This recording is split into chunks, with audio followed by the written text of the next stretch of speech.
Sir ఇప్పుడు గ్రహయోగాలు అనేటివి ఇప్పుడు 4 నక్షత్రాలకి అంటే 4 రాసుల వరకు చాలా బ్రహ్మాండంగా ఉంటుంది అని చెప్పారు కదా. సో మిగతా వాళ్ళకి ఇదే గ్రహయోగం అంటే ఈ రాసుల వారి మిగతా రాసుల వరకు ఉండాలి అంటే మనం ఏమైనా పరిహారాలు చేయడం కానీ ఇలాంటివి ఏమైనా చేయవచ్చు అంటారా?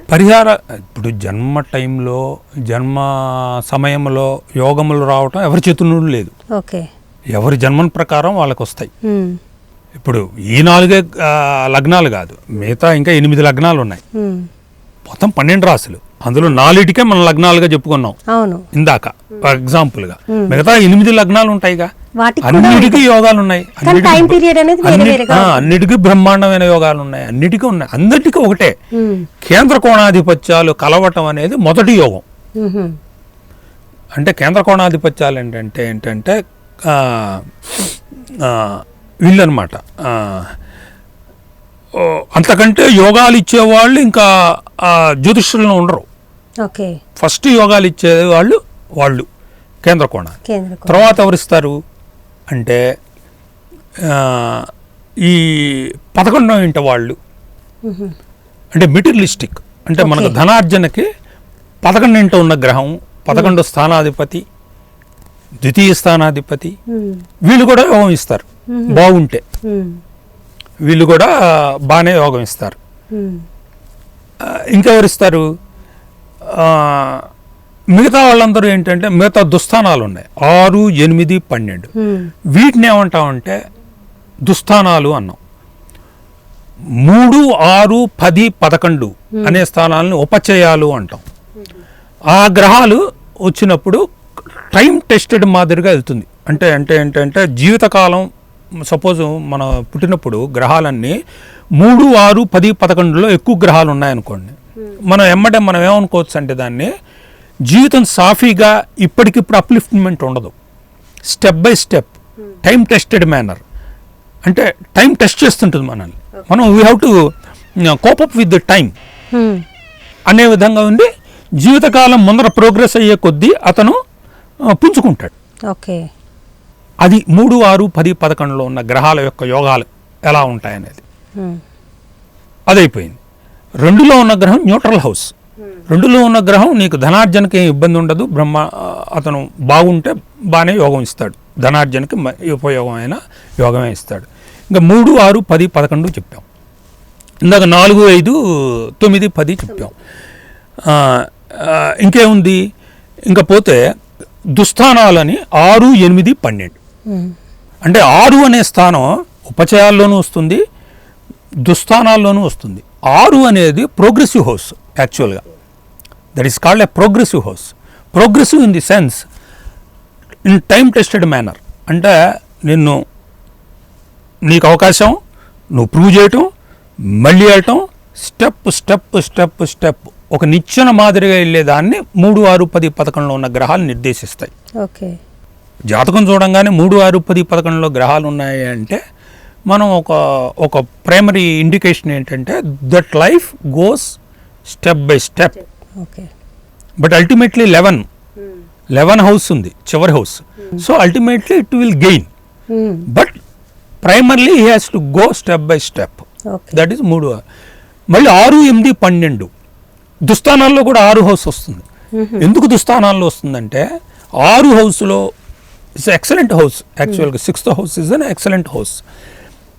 ఈ హౌస్ ఏంటంటే అతని సేవ, అతను అసలు హౌస్ చెప్పేది ఏంటంటే సేవ అంటే జాబ్, మనం చేసే సర్వీస్, జాబ్.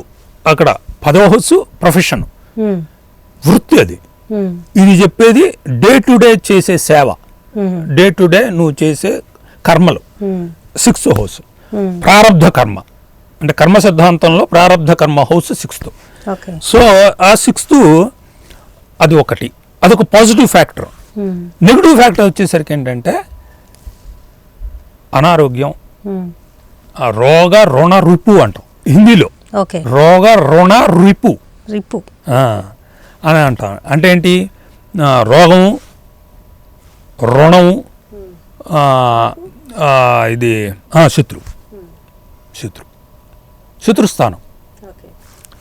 సో శత్రువులు, ద పొటెన్షియల్ ఎనిమీస్ హౌస్. అది నీ పొటెన్షియల్ ఎనిమీస్ ఎవరున్నారు వాళ్ళతో నీ కాన్ఫ్లిక్ట్ ఏంటి అని చెప్పే హౌస్.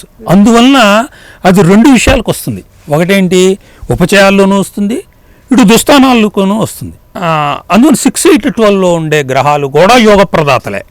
ఎప్పుడు యోగ ప్రదాతలు అంటే దాన్ని మనం ఏమంటామంటే విపరీత రాజయోగం అంటాం. ఇందాక నేను చెప్పిన 4, 5, 9, 10 ఇవి రాజయోగాలు. ఇది విపరీత రాజయోగాలు.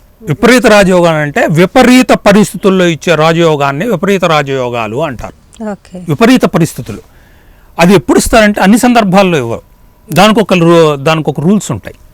6, 8, 12 ఆ రూల్స్ని సహజంగా జాతకాల్లో తగులుతుంటాయి. అవి కూడా అవి వచ్చినప్పుడు ఏంటంటే అవి రాజయోగం ఇస్తాయి. అది రాజయోగం ఎట్లా ఇస్తాయంటే అసలు నువ్వేం అనుకో, మనమేం అనుకోకుండానే మనకు అప్లిఫ్ట్మెంట్ వస్తుంది. అనుకోకుండానే మనకు డౌన్ గ్రేడ్ కూడా రావచ్చు. విపరీత రాజయోగాల్లో 2 లక్షణాలు ఉంటాయి. ఒకటి, విపరీత రాజయోగం నేను బాగానే చూపిస్తుంది, కానీ ఏమాత్రం కొద్దిగా అవకాశం వచ్చినా మళ్ళీ డౌన్ఫాల్ చేస్తుంది. లేకపోతే ముందర డౌన్ఫాల్ ఇచ్చి తర్వాత అప్లిఫ్ట్మెంట్ ఇస్తుంది, లేదా అప్లిఫ్ట్మెంట్ ఇచ్చి డౌన్ఫాల్ చేస్తుంది. ఈ లక్షణాలు 6, 8, 12. 6కు ఉండదు ఎక్కువ, 8కి ఎక్కువ ఉంటుంది. 12th కూడా న్యూట్రల్ హౌస్. 12th ఎవరితో సంబంధాలు ఉంటే వాళ్ళలాగానే ప్రవర్తిస్తుంది 12th. 8th అట్టా ఉండదు. 8th is an independent house. అది ఏం చేస్తుందంటే వైబ్రేషన్స్ ఎక్కువ 8థ్కి.